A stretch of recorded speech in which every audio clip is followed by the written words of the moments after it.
Welcome to War Talk with Camiel. I'm your host for today. We have three guests here today.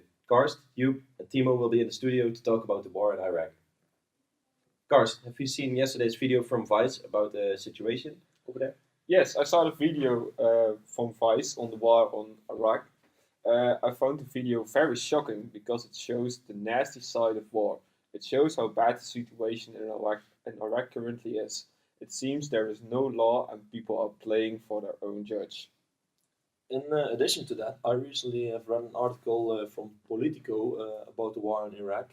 I think it was very shocking as well because the contents of the article are about the same as the video, and they're about the battlefields during the war and the victory over one of the biggest cities in Iraq. Um, about playing for their own judge, I think it's unavoidable because you see some trucks from ISIS driving into the army of Iraq, so they are forced to make a decision on the point, so they will be their own judge sometimes. Yeah, don't think I can agree with that. Yes. All right, that's very interesting, guys. Timo, what do you know about the situation in Iraq? Well, I've read another article from the Washington Post regarding the war. I think the Golden Division from the Iraqi army has a serious impact on the war. The Golden Division is described in the article. When they first arrived, they were called the Dirty Division because they had to do a lot of dirty and useless jobs, which really didn't make an impact. But now they've won back lots of territory, and I think they wrote this because they want to show everybody that they are indeed making progress instead of losing grounds to ISIS.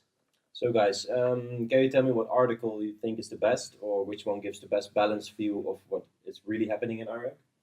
Mm, I think the political article I read is very balanced. It not only shows the victories of the battlefields, but it also shows the amount of losses and the amount of people dying in the army and how much it really costs to win those battles in the battlefield. So I feel that's like a little bit more balanced view than the rest.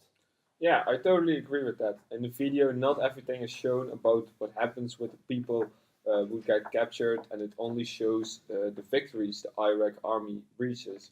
A lot of information is missing in this documentary. About those things missing in the documentary, why do you guys think they leave those things out? Well, I think it would be likely to say that they leave those things out of the documentary because they want to give a positive vibe to the outside world about the progression in war and not any negative points. Yeah, indeed. And also, I think they leave those things out and focus only on the victories to show ISIS they are not afraid of them without really saying this literally. Interesting. You, a question for you. Who wrote the article you have read? Because I'm curious to read this whole thing. Well, after reading the article, I was curious about some background information for myself. I found out that Politico is owned by Robert Britton. He was the founder of the Capital News, and the article is written by one of his employees of the company, Mark Perry. So you can find it there. Another question: do you think everyone who reads or sees this think the same way about the situation as you guys?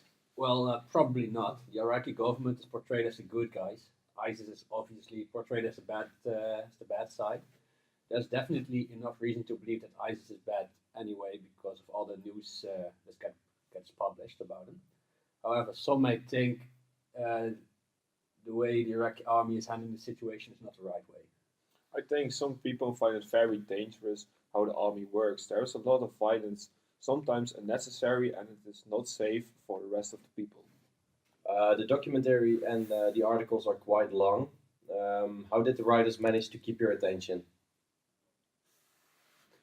The article was quite interesting to read because there are many dialogues and all the paragraphs make it easy to read.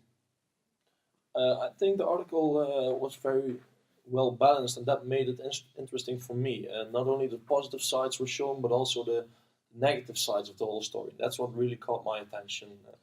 Yeah, it was interesting to see how things are in daily life in the war. Never shown before footage was used for this documentary. What was really interesting.